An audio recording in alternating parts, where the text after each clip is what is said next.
and welcome to Fat Squirrel Speaks. Today is, it's Wednesday, and it's July 26th. I'm Amy Beth, also known as the Fat Squirrel on Ravelry, and the Fat SQRRL on Instagram.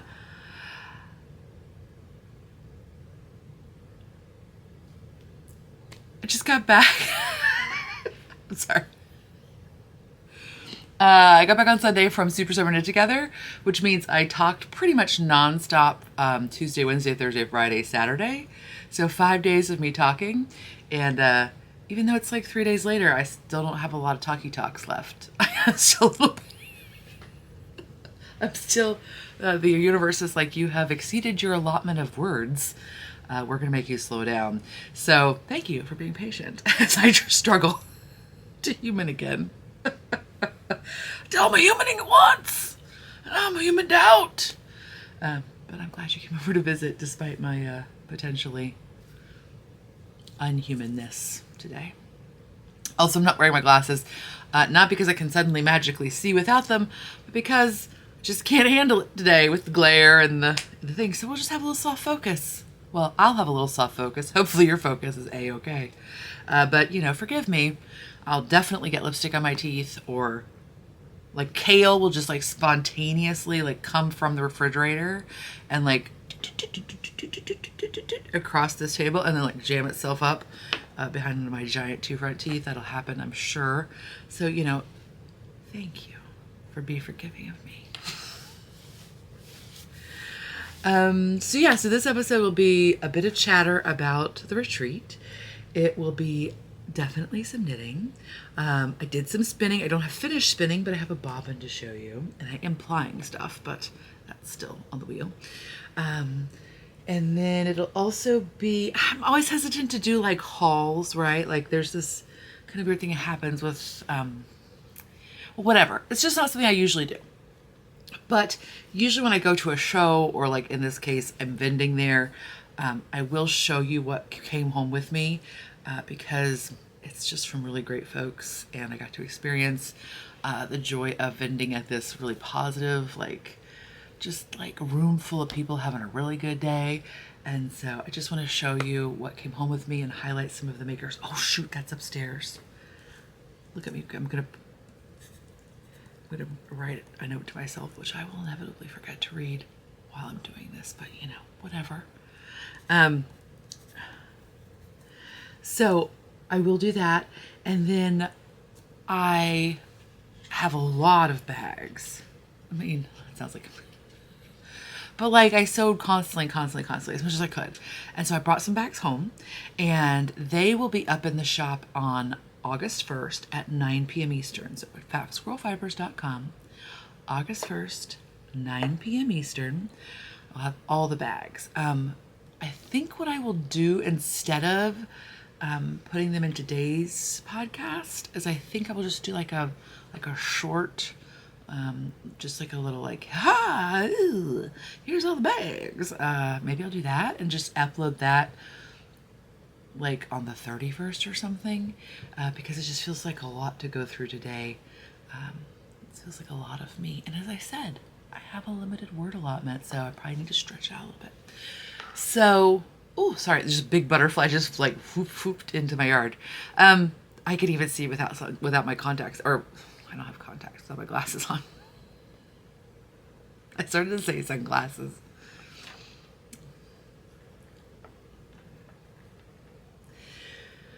So I think I'll do that on another day. But let's get into it. First off, I just want to take a brief moment and thank everybody who said hello, everybody who told me either at the retreat or at the market or wherever, or in the middle of Nashville, they didn't have it, that they get something out of the show, that they find it enjoyable, that they maybe find it a little bit of balm on a bad day, that they just enjoy hanging out. And so I wanted to say thank you to everybody who told me that, everybody who didn't tell me that because I didn't know how to. I'm you, I understand. And then also want to say specifically thanks to the patrons of the podcast. So whether there's lots of ways to support folks who do these kinds of things, right? But people who are patrons of the podcast, either on Patreon or who, throw a few bucks for a coffee at me on Ko-fi, which is, or buy bags or whatever, or just subscribe and or all of those things. I just want to say a big thank you, because it's really awesome that I kind of fell into this gig. But it's not something I could do without your support. So when those people are thanking me, they're thanking you as well. And I hope you feel that extension of their thanks in a big fuzzy hug, unless you don't like to be hugged, in which case just either way. So yeah, it's really rad. Especially, again, in these times, excuse me, we have big transitions going on in our house. We've got a kiddo going to college. We've got stuff happening. And with the greater financial landscape in which I live, I definitely have had moments of do I continue to do this? Do I try to go back to school to do something different? And so it's this weird place to be in as a 45-year-old person, right? To be I would like to have a job where my personality is not an actual detriment to my career. And this seems to be the only place I've found that so far. So thank you. But just so big thanks. Let's see what else. Okay, now I feel awkward. Awkward. So let's talk a little bit about the Super Summer Knit Together and the experience I've had. I always have a lovely time. This is my 9th year attending and vending. And I think for the last few years I've been well, maybe next year, before I go, I'm well, it would be really reasonable to next year to just maybe not go. And then I could just, earmark those funds for something else that, a family thing, or again, one of the multiple dumb expenses that are not at all fun that come up with being a person, an adult human being in the world. And then every year, inevitably, I'm well, maybe just one more year. So it's if they'll have me, if I can get in all that stuff. But it's just, I'm an introvert, right? Peopling is never my favorite thing. It's highly enjoyable. It is the greatest combination of peopling, and then if it becomes too much, there's a space to retreat. You can kind of make it what you want, right? At one point I had come in, I think maybe after I'd eaten dinner or something, or maybe it was even after lunch one day. I don't know. I don't remember. But I remember just I was standing in the biggest common room, and I was looking down at my knitting bag, and I was thinking, okay, I should stay here and socialize, right? I paid to socialize. I should stay here and socialize. There's all these fun people, and I should really stay here and talk with them. But then I just kept staring at the knitting bag, and I was okay, that probably means I need a minute. So I was able to go back to my room and just shut the door for a minute and just have a little grounding moment, kind of, and then just be able to go back. So you can make it what you want it to be, right? You can take all the classes, or you can just take a class and then just do all the socializing, or not, or you can just explore on your own and enjoy the classes and enjoy some, it's a good fit for me. And I know that a lot of other people enjoy it too. And it's just it's really fun to be around people who are, I think a lot of, everybody in their life is wearing multiple hats, right? Sometimes you're a mother, sometimes you're a caregiver, sometimes you're a partner, sometimes you're a dog mom, sometimes you're an employee. There's all these things that you're doing, right? And it becomes sort of a unique experience to get to just inhabit your own self for a while. And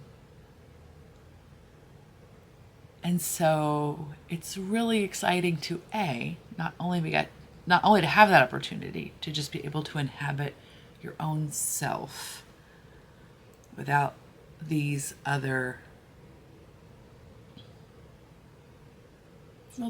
spheres that you inhabit, right? Without having those like just so close to your surface, right? Like you can put them aside, hopefully, and so you get to do that, but then you also get to be around other people doing it.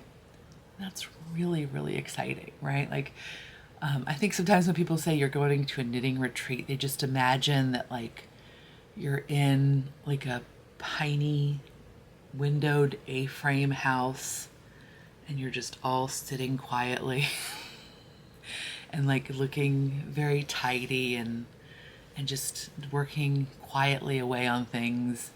And the reality is that it's pretty raucous. Well, I mean, it can get raucous. It's not like constantly raucous, but and like there's a very high percentage of tattoos showing, and like people being sweaty, people being perfectly composed, people not touching their knitting, people feverishly knitting, people spinning, like, and so it's just fun to be around that energy. And like, really, I definitely talked about knitting, and I definitely talked about spinning, but I mean, the vast majorities of my conversations were not about those things. So anyway, it's just really great to be able to visit with other folks and that everybody's having a pretty good day, which is really just a delight and not something you get very often.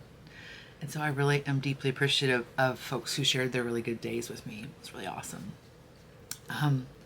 But what else? Not but, and. So this year I went down a little bit earlier. I usually go down on the day it starts. So it usually starts on Wednesday and runs through Saturday evening, essentially. Like you kind of have breakfast on Sunday, then everybody heads out. So this year I actually came down on Tuesday, and that was a really nice little bonus. Because usually by the time I get there on Wednesday, I'm pretty like I'm just a little crunchy from driving. It's not that far of a drive. It's like 4.5 hours with traffic.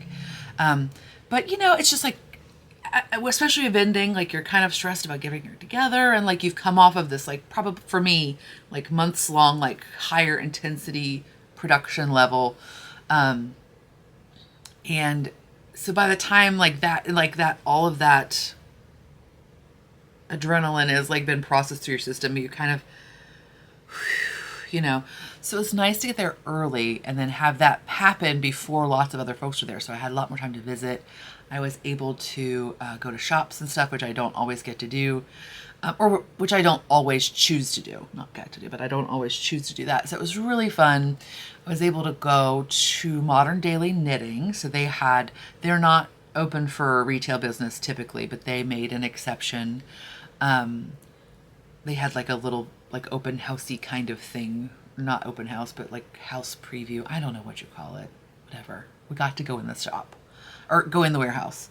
And so that was fun. I had no expectations, but it was really delightful. Just to kind of like, their warehouse space is really gorgeous. They had a ton of beautiful samples. They do those like smaller paper Modern Daily Knitting pattern books. And so they had gorgeous samples. They had like the complete line of Rowan felted tweeds with like all those beautiful colors. So if you wanted to do some colorwork stuff, you like had all of those things there to work with. They had a ton of spin cycle. Danger. They had a bunch of Jill Draper, which I was not expecting. So Jill Draper makes stuff. They had the Mohonk and the Mohonk Light. They had their own line that they produce, which is it Cormo or Rambouillet? Anyway, it was really nice. It was just really delightful, but I was very surprised at the number of samples they had, which was really lovely. And they were very welcoming and just all around enjoyable to be there. And so while I was there, I purchased something, but I'll show it to you in the knitting segment because I actually cast it on, so it doesn't count. And then we went to House of Yarn, which is always delightful. It's at the bottom of my bag. I'll show you what I purchased there later. But they have a really nice selection of yarns, and they had a couple of projects that are like samples knit up that were just like. So one, they had the Moon Crush tank. That's that Moon Crush by Jacqueline Cieslak. And let me just discuss. Like, I have such a problem with buying yarn for that sweater. I want to make, so she makes this the Moon Crush tank, and then there's also a Moon Crush like sweater, like full sleeve. And it's color block. It's like 3 blocks of color. And I want to make it very much. I have now bought yarn for it twice, and I'm still not satisfied with my yarn choice.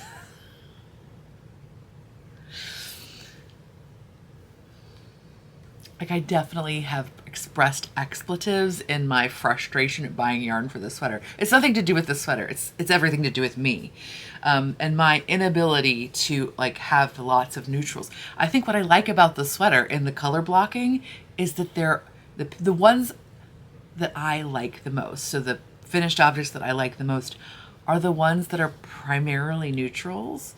And this is further reinforced by the fact that the sample they had at House of Yarn was like a saddle brown, and then sort of like weathered terracotta. Like terracotta is too strong a word, but like a weathered terracotta, and then white. And I was like, yes, this is amazing. And I actually put all of the yarn in my hands because it was cotton, but it was also hand dyed.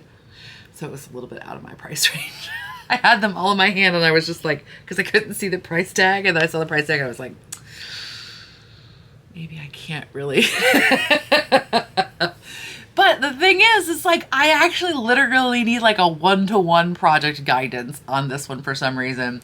Every time I buy it, I'm like, 2 neutrals and something. And then I buy it, and I'm like, I think I've actually bought 3 colors and not 2 neutrals and something. I don't know what is wrong with me.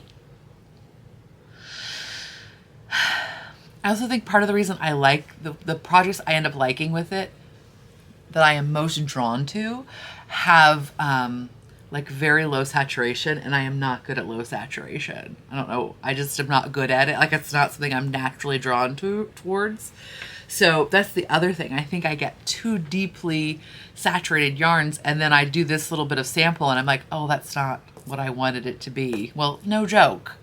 You didn't buy the thing that would make it what you wanted it to be, lady. Dang it. Anyway, it was gorgeous.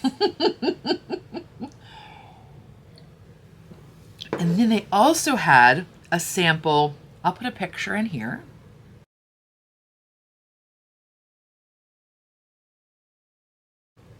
So this is the Lace Link Cowl by Joe Strong, which I had never seen before or heard of. I mean, I admit I sometimes do, well, not sometimes. I mostly do retreat, so I'm not up on all the newness, not on the hotness. But I had not seen a sample of this, and it was beautiful. I was so drawn to it. And it requires like a skein of Aran, multiply just wool yarn or whatever, and then a skein of like a mohair silk. And it's gorgeous. Like, I don't even know, I mean, the photos I think sort of do capture, but it's really beautiful, and like such an interesting play on the 2 different yarns, and then like what you can do with the actual knit stitch itself, and like how that can be almost an abstract looking thing when you're playing with those 2 different textures. And I imagine gauge, well, definitely gauge, but like I imagine also, well, I haven't bought the pattern yet, but I'm going to. Anyway, it was really fun. It's a very easy technique from what I mean, just from looking at it, it looks like it's a very easy technique, but just very novel way to play with those 2 things. So I'm excited about that. I also picked up that, but then was like, dude, you definitely have a skein of Aran and a skein of mohair silk that you could probably make this work with. So you roll. But just gorgeous. Anyway, lovely, just a great shop, enjoyable folks. It was fun to get to be in a yarn shop with other attendees, like both our carload and then other folks. And then to hear like there were other people in the shop who were like, is it always this busy? I imagine not. We've been inundated with these wackadoodles. And and then we also went to, oh, for goodness sakes, I took my bag into the other room, or excuse me, my little shopping bag that I brought home that had the name of the bookstore. But we also were able to go to this little independent bookstore called, oh, not at Nashville, Indiana. I'm like, why doesn't it show up? It was a giant bookstore. It's because I accidentally looked for Nashville, Indiana. Parnassus Books. And I've said this before, I'm pretty sure, but it's amazing how much, it's amazing how easy to just forget what a delight a well-curated bookstore is, right? Like, yeah, we have bookstores here, and I do have a new local bookstore that's a small bookstore, but this is like a pretty sizable bookstore, and like lots of thoughtful face outs with staff written picks and why. It's just fun to see that different curation style, right? Or like just to see like, again, what the staff specifically at that location is liking about certain books. And it's just so wonderful to be able to see that. It just makes it such a different shopping experience than going, and I'm not trying to diss Barnes & Noble or anything like that, but because I mean, I am glad that they are here, thank goodness. But it does make a totally different experience when you get into, again, a more curated retail space. And that's what your yarn store does, right? Like, your yarn store can't carry every skein of yarn that's produced. They consciously curate a selection for you. And that combined with the staff and all of that stuff, sometimes location, make for what that experience is. And so it's just fun to get to have that in a bookstore too. So I'll show you what I bought now because it's different than the regular knitting stuff. I struggle with that too because I was like, oh, I shouldn't show it till I read everything, but also they're all here in a pile and they're so shiny and so I bought, oh, look at this book cover, dudes. Right? Such a sucker. So this is Foster by Claire Keegan. She's the author of Small Things Like These. And like, it just looks like it is going to be, I just want to go to a windy moor and like have the sun set at 3 p.m. and have a fire and just enjoy this very tiny book. And just chew on its little toothy self. So I might actually save this one like consciously for later in the season because it just feels like it needs to be hunkered with. And this is not the season of hunkering for me. And then, so I bought this book from my library, I checked this book out from my library before. It's Beatrix Potter's Gardening Life, The Plants and Places That Inspired the Classic Children's Tales. If you don't know about Beatrix Potter, like, she is such an interesting character. She has surprisingly, like, she has lots of sheep throughways in her life story. And this one is it's just like a lovely picture book, right? Like, it has tons of like her botanical drawings. It has photographs of the farms that she purchased and put aside in the National Trust. There's the Green Gate at Hilltop. It's just delightful in every way. Oh, there's Beatrix Potter and William Heelas. Right? Oh, look at this. So I can't resist. And again, I knew that I enjoyed it from the library, so it was just a perfect excuse to buy it at a local shop. That's just so gorgeous, right? That's one of her pen and inks of black currants. So I'm looking forward to having this on hand for inspiration and reference and all of that good stuff. And you should come over and look at it and we can pour over it together. And while we're doing that, we can also pour over this one. So this is Border Crossings, A Journey on the Trans-Siberian Railway by Emma Fick. And I have again, as a child who grew up in late Cold War, saw the Berlin Wall fall, I've always had like a very romanticized sort of like fascination or exotification, I'm sure, of Russia.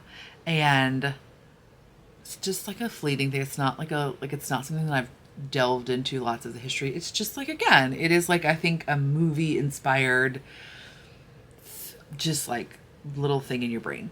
But this is so fun because not only is it the Trans-Siberian Railway, but it's their experience, like not graphic novel, graphic travelogue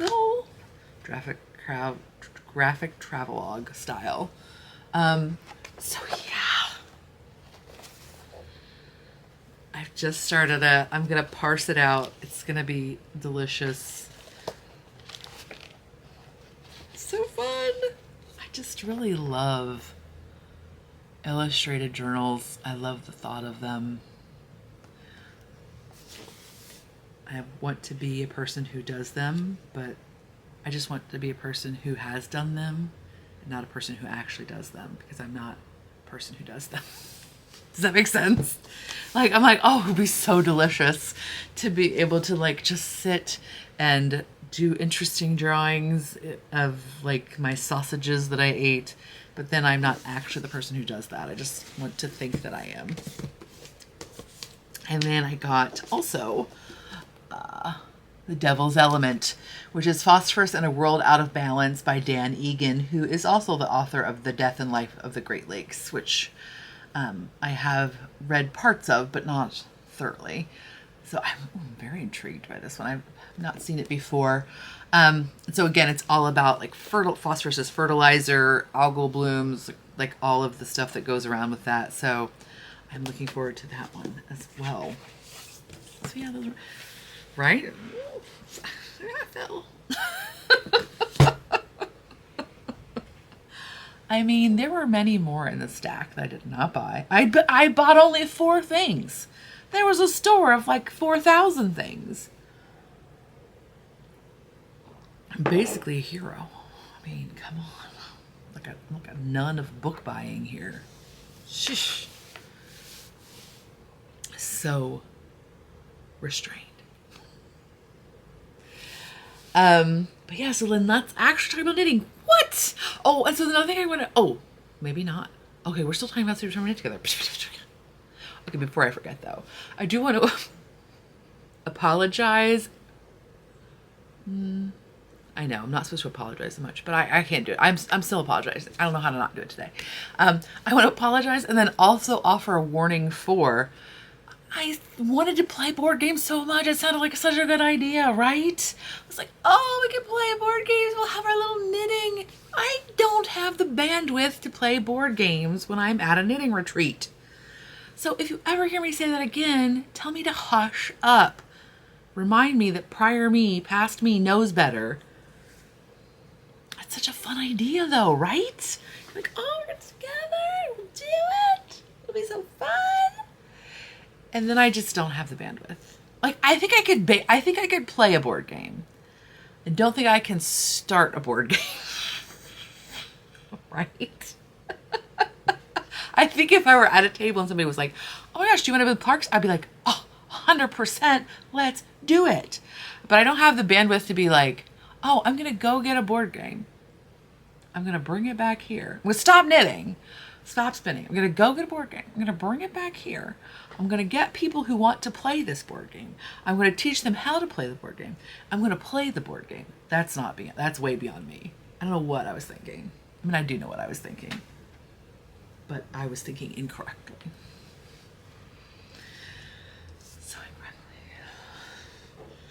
And then it's also fun to not only take your own class. I took a class with Jillian Marino, who does spinning classes, and it's always highly enjoyable. But then to also get to hear about other people's classes that they're taking. So Shayna Lyons, who designed Recalibrate, who designed Shoulder Season, which I'll show you, who's designed the Modulancho, the super cute wood slice pillow, a gabillion things. She was there, and I got to talk to her, which was lovely. But then I got to hear so many people be excited about the class that she was teaching, and just to hear them kind of have like those little like magical clicky moments that happen when folks are firing off their synapses in a different way than they're used to. And then there was also some gnome classes, and people were excited about their gnomes that they were knitting, and they were bringing them around showing people. And so then another class where people were again, these are just the ones that like pop out.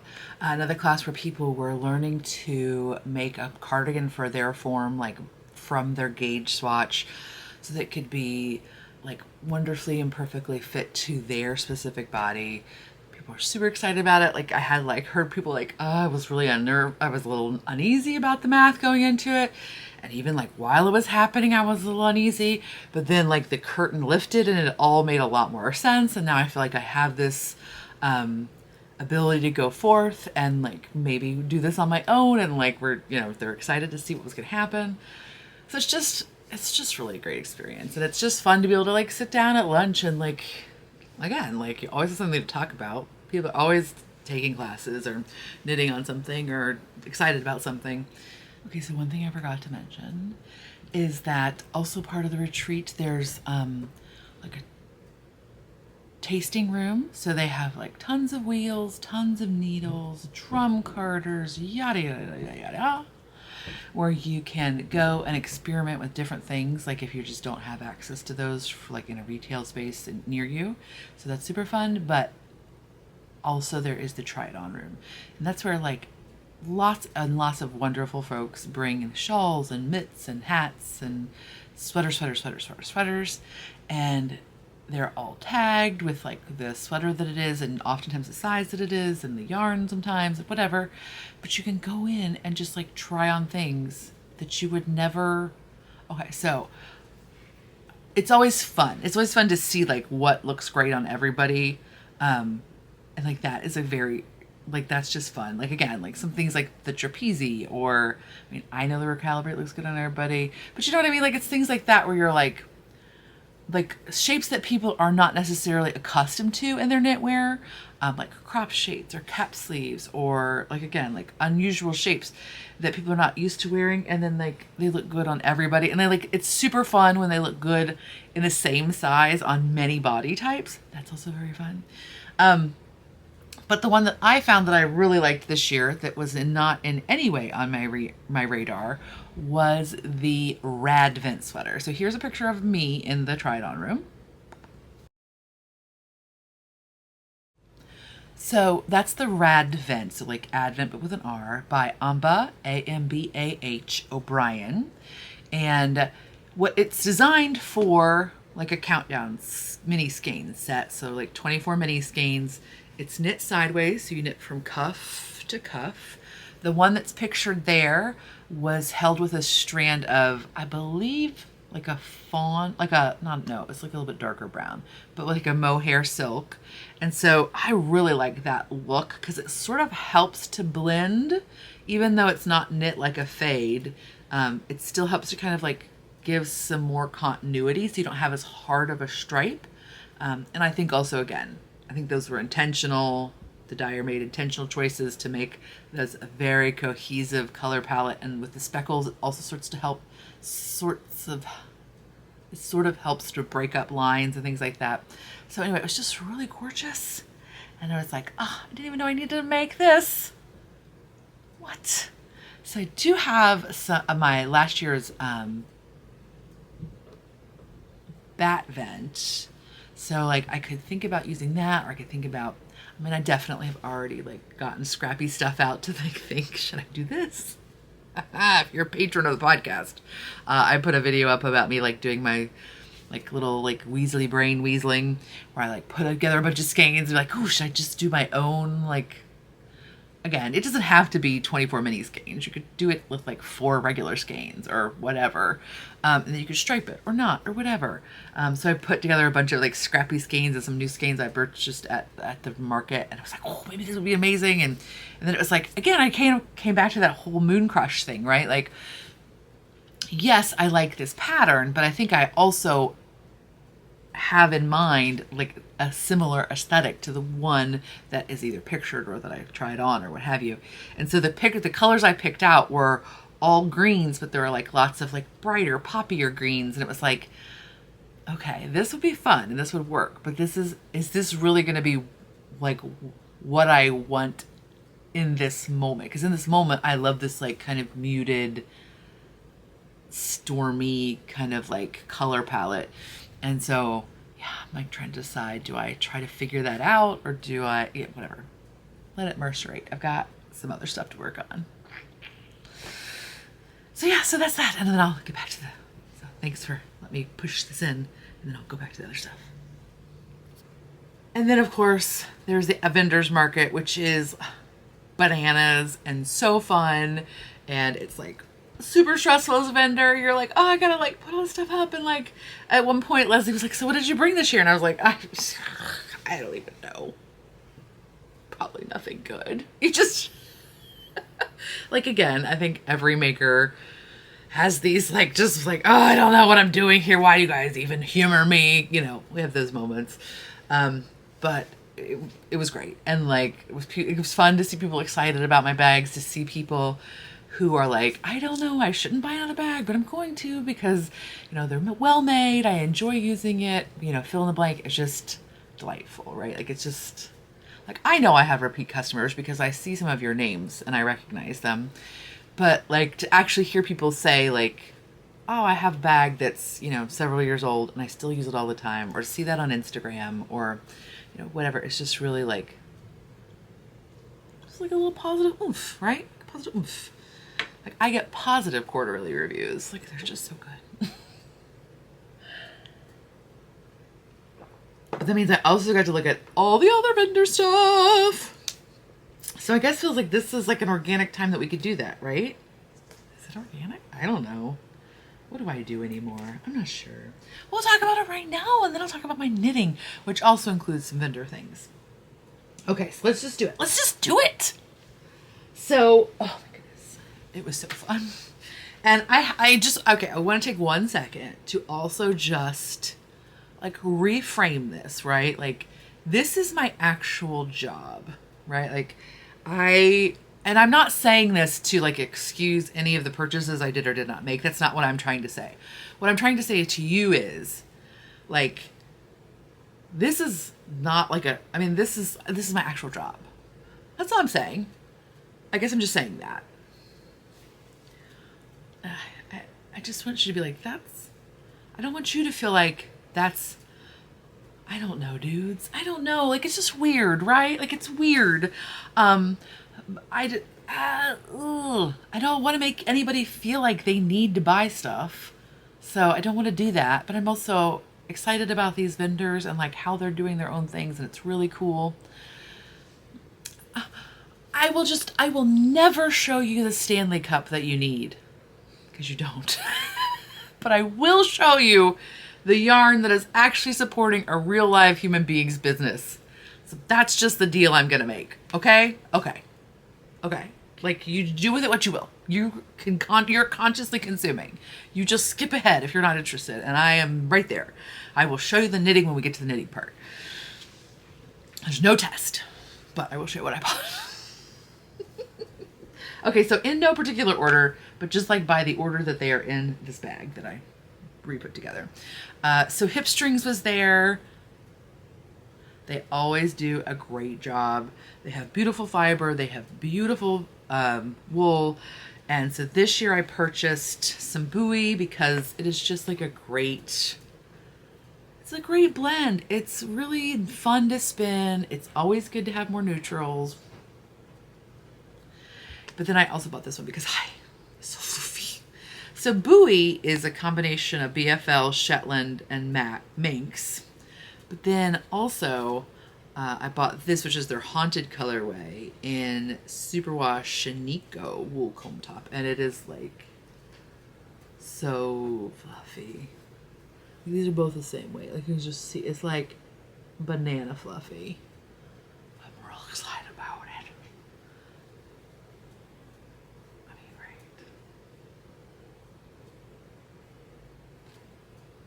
It does, and it smells sheepy.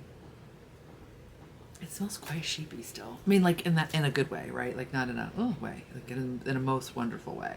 But like lots of times top no longer smells sheepy when you get it, right? Like it's processed, it's been dyed, it's been, so lots of times top does not smell sheepy, but yeah, it still smells like sheep's. Maybe it was just because it was next to this. I don't know. Whatever, still smells like sheep's. I'm gonna take a break. We'll be right back. Okay, so then the next thing I purchased is a new vendor to me. She's Why Not Fibers, and she is in Traverse City. So this is 200 yards of 100% Shetland, which is locally sourced. And okay, so last year, right after SSK, the teen and I went backpacking, and we had to go through Traverse City to get where we're going. So it just kind of felt like it was like required that it was required, right? Like I was excited when I walked by her booth. She had beautiful dyed colors, by the way. But I was excited by her booth as I walked by because I do just love a woolen spun yarn so hard. But then what actually got me to pull the trigger was the fact that it kind of like will have this residence again. It has like an SSK tie back. It has this Michigan backpacking trick tie back. All the good things. And I think originally I bought this thinking I would do a shawl that had like some beautiful like mohair sort of like overstitching on it. But then I think even though this is labeled as a sport, I think it's a bit chunkier than a sport. And like it's always hard with woolen spun. I mean, quite frankly, wraps per inch. It's like a statistical data. You can just make it anything you want. Because like, depending on how like tightly you wrap them, you can get more wraps per inch. Again, lots of times yarns with lots of halo will go, like kind of skew one way or the other. It's like, for example, why like a mohair silk, like we'll say like lace to DK. It's because if like you pack the strings right next to each other, it can be a lace gauge. But if you let the mohair, like the halo. If you let the halo dictate how closely you're wrapping, then you're going to get into like a DK. So that's not like me being upset with the fact that I'm like, I don't think this is actually what I would consider a sport. But it just is informing differently how, and also the grist is kind of different than you would expect for a woolen spun to be. Like you would not expect 200 yards to 100 grams on a woolen spun in a sport weight. So, sorry, I'm crunching. So that's all to be said. I think I'm gonna do maybe like the librarian vest instead, which would also be super fun, right? Like this is gonna be, I'm hoping this is gonna be like my year of the sweater vest because I'm getting more comfortable with sewing like button down shirts, and I really enjoy the aesthetics of a button down shirt. And so like what better way to like wear knitwear and sewing hand sewn items than to pair a sweater vest with a button down. So we'll see. Gotta snip everything. It's like required. So she had different weights. She had lots of dyed yarns. It was just that I was really like drawn to that one. And then there's just so much. Then I have Woolens and Nosh was there, and how do you choose, right? Like how do you choose? Her self-striping is just the best. Do I need self-striping? No. But it's just all high in there. By the end of the night, the vendors are all just getting a little punchy. We start trading stuff. It's like a back alley deals are happening. It gets kind of crazy. So this is Woolens and Nosh. This is her Tarhi fingering, her superwash Tarhi fingering, which I just love. And this is Fancy Schmancy Pumpkins, which I have almost bought multiple times. And now, you know, it's going to be Fancy Schmancy Pumpkin season in like a minute. But then I also bought this one, which is Misty Morning Walk on the Beach. They're just both gorgeous. Michelle is just delightful. She's so... what everybody was. That's all there's to it. Everybody was just delightful. Okay, so then I also purchased from Geektastic Fibers. Talk about delightful. Delightful. I also purchased this. This is her superhero sock. And this is Pirate King self-striping. And like, look how fun this color combination is. She also had some tubes knit up in this colorway. And I was just like, this is my year of green, I think. Green was my original color of yarn that I bought like when I was a baby knitter. I bought everything in green. And then I was like, oh my gosh, and just slow my roll. But I apparently have come back because now everything is green this year. I'm here for it. So again, Geektastic Fibers, superhero sock. It's a 75/25 superwash merino nylon. It's very like bouncy and pliey and wonderful. I mean, it's just so nice, right? And so she does lots of fun things with combinations of book titles. She does a book club. She does, I mean, she's just, and again, she's also just fun to talk to. Oh my gosh. And then I do have to admit something embarrassing. I met the folks from Twin Mountain Handcrafts. They do lots of laser cut stuff. So they do needle gauges, they do swatch gauges, they do fun jewelry, they have like fun earrings with like scissors, and they do like lots of stitch markers and sets that are super fun. They have acrylic stitch markers that you can write on with like a Sharpie, and then it'll come, like you can clean it off so that you can reuse them. But like if you get confused, like you're doing your Stephen West building block shawl and you're like, dude, I cannot remember if this is the SSK or the knit two together direction, and like my brain's melty and I'm sick of figuring it out, you can just like write on the stitch marker directly.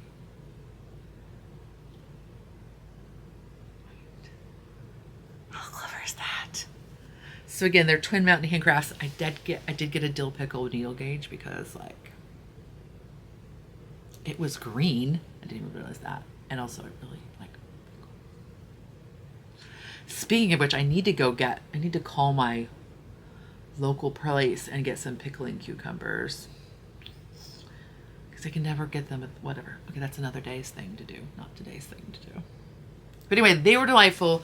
Oh, and then they had these like fun laser cut wooden bits that like you can use as just shawl pins. So you use like a Chicago screw, like you know that use like lots of times used for leather, but use that to like put the two pieces together so you can like pin your shawl in place, like but without a pin that's gonna catch on stuff and like become unpinned. Did I mention that they were delightful? They were. Then I bought this from Suburban Stitcher. These, not this, these. Right.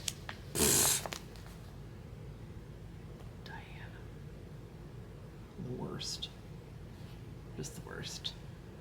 Come on, look at that. So these are her sport weight. It's 100% superwash merino, 320 yards. This one is heavy metal.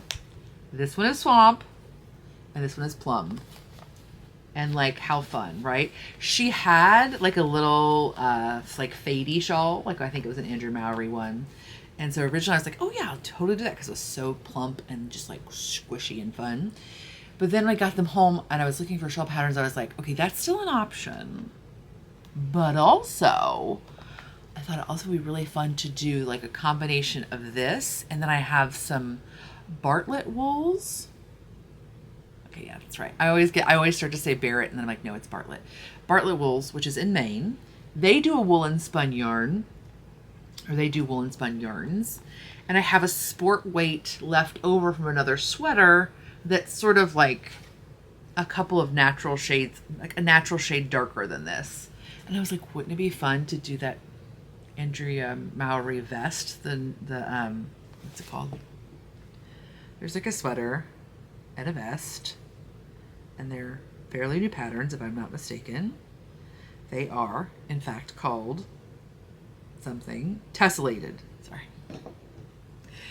And what it is you use 3 colors. Like the original pattern is a skein of like a mohair, like a fuzzy yarn, a skein of spin cycle, and then a solid color. And so it's it's squares. I don't even know. And then you alternate the colors, and then so you have one color that's present in each row, and then the other ones kind of flip-flop back and forth. And so I was like, oh yes, that would be perfect. But then I also realized that that pattern is all slip stitches.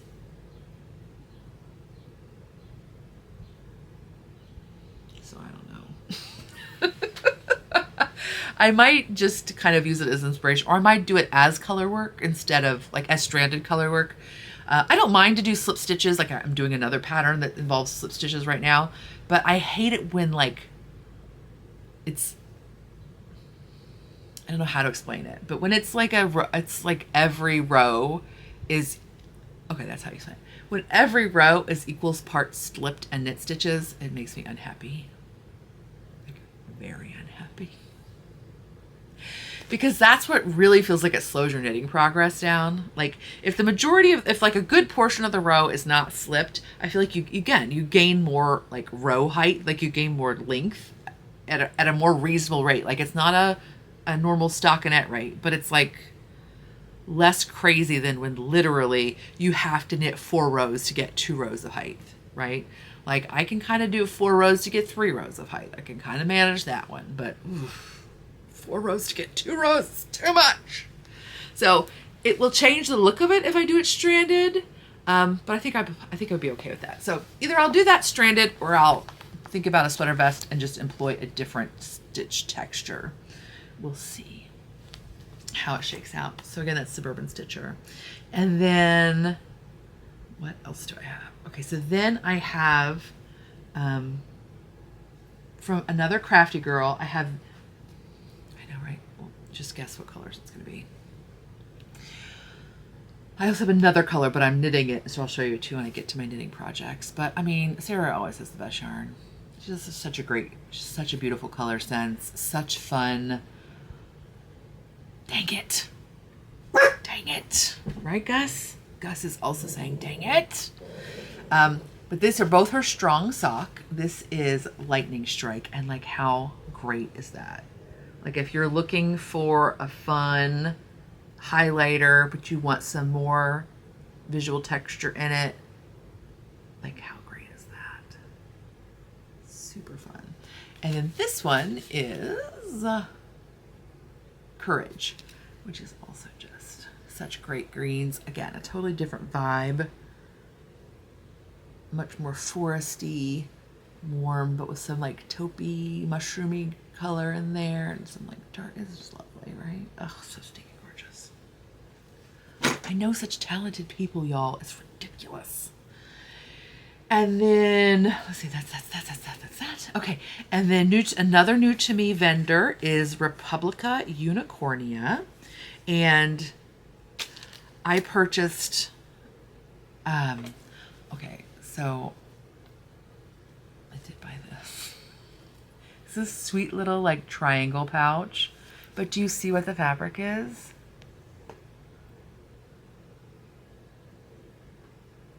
It's like scratch and sniff stickers, y'all.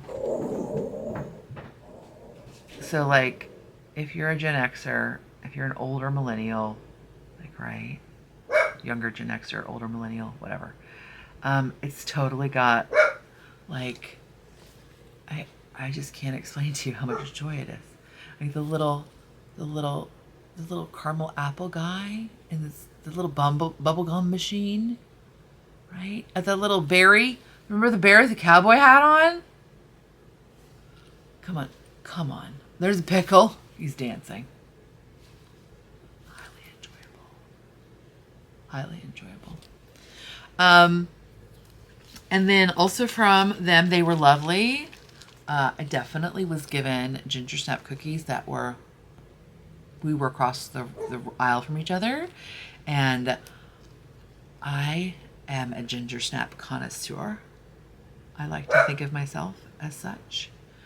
And they were delicious ginger snap cookies. They had that beautiful, again, when the ginger snap is good, it has this like beautiful like ability to like have the butter like kind of like just have this like pillowy flavor, but then the ginger, like it doesn't cut the butter because, or maybe it does, like maybe that's what it is, but like whatever, combination's delicious. They were delightful. Then she also had, they also had lots of buttons. So they had some of these that were, and they have like fun glitteriness to them, right? And like you always need buttons, dude. And this is a perfect amount for a shirt. But they're glittery, they're orange, and not only that, they're like hyper colory. Like they change color. What? With temperature. What? Okay, they're not hyper colory, it's not quite as sensitive, like it touch it and it just automatically changes. But like, you know, they're a color changing resin. They had some glow in the dark buttons. All of the things. And then I also purchased this because I am having a deep love of this like kind of like hot corally color. Theirs is Electric Disco Clam. And let me just discuss, if you follow them on Instagram, there is a song. And you need to partake. But it's Electric Disco Clam. It is like a hot coral, and I'm in love with the hot coral sort of oatmeal color combo as of late. So, I did buy that by accident. And then I also came home with this amazing yarn bowl, Star Knits. I was just trying to see if her website is starknits.com. I remember probably is, right? Starknits.net.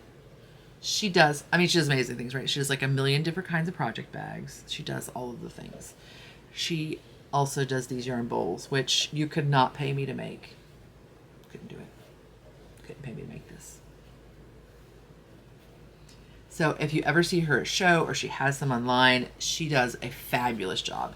They are so nicely, they're so rigid. They're not at all like flippy, flappy, floppy. Like she does a great job on these, and they're so underpriced. Come on. She needs to double this price. It'd be worth it at that. But just so good. And again, I am so all day long not making this. Have I bought the materials to make one before? Yes, I have.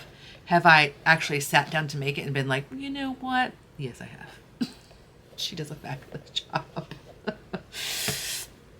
And then, okay, so then let's talk about the actual knitting. It got dark. We're going to get a storm. So I apologize. So thanks. As the light changes, we get a little, here, maybe I can change it for us. Oh, I can. A little bit anyway. Hopefully it doesn't make it too grainy. Anyway. Okay, so what am I knitting? So, you have seen this.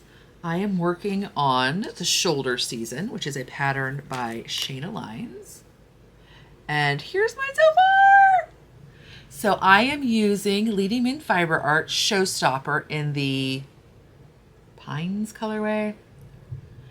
It's their shop sample, so you can just ask them for that colorway. It's delightful, so fun to knit. The back is garter. You have these like fun little epaulets. Then the front is sort of like a, you know, stockinette combined with some reverse stockinette. And so then what's really fun is when you get to the body, the garter stitch starts to consume the front of the sweater, so you get like a fun little wrap detail. So kind of like Moon and Broad's Willandra pants, where the side seam kind of like curves to the front. This does the same thing, and now I need to make Willandra pants to wear with it, so I can like have a whole secret motion thing happening. So yeah, it's very enjoyable to knit. I have my stitch marker from Swiftly Tilting Planet. I think that's right. She started making markers again, y'all. I don't even want to tell you. I can't believe I just told you. Because now you're going to get them and I won't be able to get them. But maybe that's safe. She does the most amazing little hand-carved. See my little owl guy? Isn't he great? I might have like a whole collection. Only Human. Come on. So I said that has been super enjoyable to knit. And it's like a great amount of, I was afraid that when I got to this part where I was knitting, like when I was having to purl, that I was gonna like quickly become not interested. It's enough. It's just enough with the little bit of reverse stockinette row that it's keeping me going. So hopefully when I get to the body, consuming those side stitches will be enough to keep me going. Like her designs are all about momentum, right? Like there's either like some like flowy, like the Rapazoid or the what's the other one? I'm so sorry, I can't think about it. Modulancho. Like there's either like some like actual like motion in the shape, or like the motion in how it moves on your body, or there's a motion in like the structure, or there's just like a motion in there's like this energy flow in how you're making it. It's very enjoyable. And there's definitely not lint in my eyeball, because there definitely is. Okay, so that's something I'm knitting. And then new things I am knitting. I am knitting on, I'm knitting the Versa Cowl, which is a pattern by Darn Knit Anyway. So Darn Knit Anyway. I was trying to see if their human name was on here, but it's not. Anyway, it's been around for a while. It's a free pattern. To clarify, this pattern is actually written for fingering weight yarn, but I'm holding my yarn doubled. So that is what I'm currently knitting with. Oh, I said it was knit with fingering weight yarn. It's knit with worsted weight yarn. This is actually fingering weight yarn. So I purchased, as I mentioned earlier, I purchased some more skeins. So I purchased this from Sarah, who's another crafty girl. Again, her strong sock. And this is Yaha. And then also to coordinate with Yacht, I bought this from Republica Unicornia. And this is her Pure BFL in the Dirty Old Town colorway. Excuse me. So this is sort of an extension of like sort of a lighter colored, but sort of in the same family green that's found in this skein. And they're just super, I love how different they are. And so part of me is like, oh, they're too different. I couldn't put them together. But then that's part of like what creates contrast and visual interest. So here is my cowl so far. Isn't it fun? Ha! So the pattern as written actually has you switch the foreground and background color for this middle band, but I just really liked it this way, so I kept going. And then you start to do stripes up here. So you can either, it's got this kind of like reverse stockinette welt, so you can either like fold it down so you have a double-sided cowl, or you can just let it slouch and be a longer cowl. Isn't that turning out great? I originally thought I would do the snakeskin cowl, which is like a fingering weight brioche and garter cowl, but I just wasn't loving how it was working up in the brioche. I think, I know, it just wasn't giving me, it wasn't giving me as much squish as the yarn was giving me. So I wanted to go back and make it swooshier, and I really like this stitch pattern. So this is the other stitch pattern I might use instead if I don't do the vest I was talking about, the color, the slip stitch vest. This would also be super fun, right? To leave the, to sort of have this like foreground color as the, like, sort of like naturally, again, the Bartlett's basically like a little bit darker than this. And then have the Suburban Stitcher with kind of stripe in the background. Wouldn't that be fun? Right. That would be super fun. So yeah, we'll see. But this is really fun to play. And I'm knitting this on US 4s, 6s? I don't even know, man. sixes. So that's 6s, 4mm. And yeah, I had to actually stop myself because I was like, I'm going to finish this whole thing. Super fun. And then the last thing I'm knitting on is when I was at Modern Daily Knitting, I purchased this Rowan felted tweed. Right, come on. Again, green, so much green this year. So this is colorway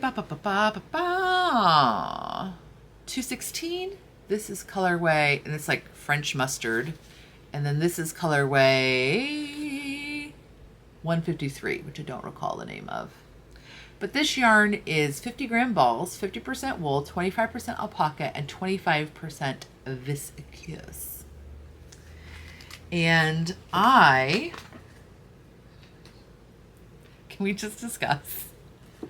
I have 3 knitting projects going. All of them are using 2 balls of yarn, because even the shoulder season is currently using 2 balls of yarn because I'm alternating skeins. Not one of them is in a project bag.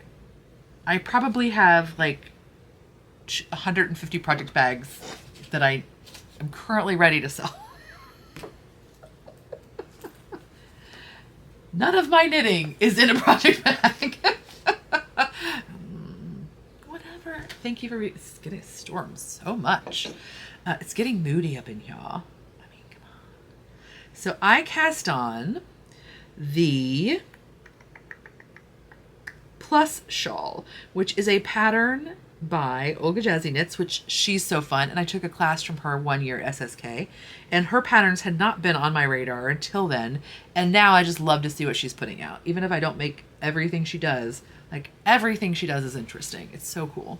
So this pattern is actually pictured in / written for a skein of, or a background color of the Spin Cycle Sport Weight, and then a foreground color that's a solid. And let's see, will you be able to get this texture? So that's the texture, right? So as written, the Spin Cycle is in the back, because the back is, the background color is actually in stockinette, and the foreground is in a garter texture. So at first I was like, I wonder why the Spin Cycle is like kind of taking the back seat. But I think that's ultimately why, is because and there are examples on the if you do Ravelry on the pattern pages of people who have used the Spin Cycle as the foreground, and it's really fun that way too. But I think that's maybe the reason that the Spin Cycle was in the back, was just because it's it's reverse stockinette. It's not garter, but reverse stockinette or garter has a very specific look in like a barber pulled sort of like hand spunny kind of yarn, and it's not to everyone's taste. So originally the reason I knew that I wanted to make that pattern, but it was not on my immediately shopping list. But when we went to Modern Daily Knitting, they had all of that Spin Cycle, and I was like, oh. So I was looking at it, and I was just like, I can spin. I can't spin as consistently and like as beautifully as that because I'm not a machine. But it was hard to just kind of like justify the price point. I'm not saying that the price is not worth it. That's not what I mean at all. It's just, for me, I was struggling a bit to just be like, oh, ooh. And this is even before the market, y'all. So I mean, but as I was looking at the project pages to see like, okay, is there one that really sticks out? Or again, should I play with like the background, foreground color? And I was kind of going back and forth between 2 shades. So I was like, well, I'll look at project pages. And then I saw one that was actually just 2 solids, and I liked it as much, if not more. So I decided, oh, that's perfect. I'll just use these 2 colors of Rowan felted tweed. And so I've cast mine on, and here it is. So far, I'm so pleased. Right? I am super jazzed. And in fact, I really almost was like, should I put a pause on this and then like make a sweater vest? Because would this not be the cutest sweater vest ever? It would like be kind of a little bit,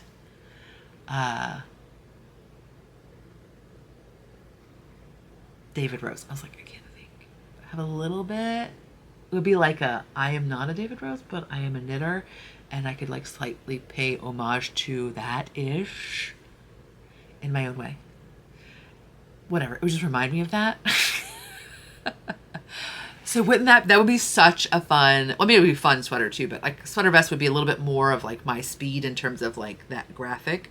But I think I am just gonna keep going with the shawl because I do have, well, whatever, I may decide otherwise. But I am enjoying it. It does involve slip stitches. It does involve stockinette and reverse stockinette. Still enjoying it.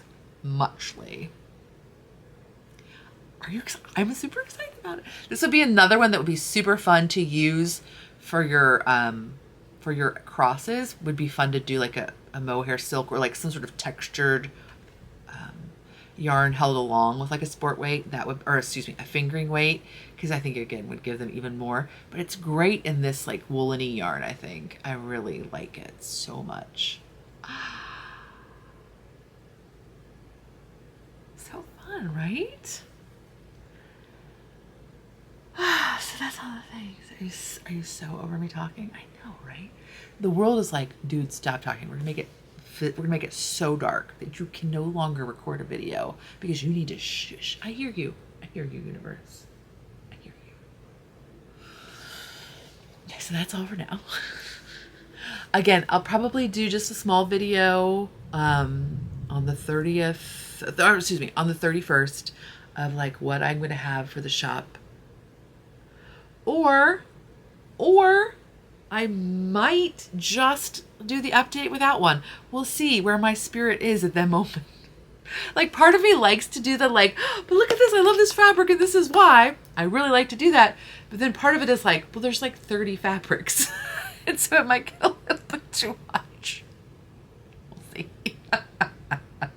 Either way, there will be an update, fatsquirrelfibers.com, 9 p.m. Eastern time on August 1st. And they're all ready to go and ready to send out to you. I'll probably be doing a pre-order on August 15th. Probably be doing a pre-order August 15th of 1 or 2 of the fabrics that sold super fast at the Super Summer Knit Together. There were a couple that actually sold out before the market even opened because teachers and then other vendors and stuff can shop before the market opens. So there were a few that actually sold out really quickly. So I'll probably do a few of those as a pre-order because I really like them and would like to work on them some more, and I think you would enjoy them as well. But so yeah, that gives us the August 1st, August 15th.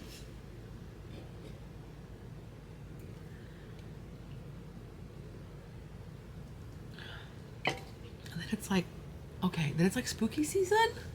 Well, it's spooky season! I always get, it's like the middle of July.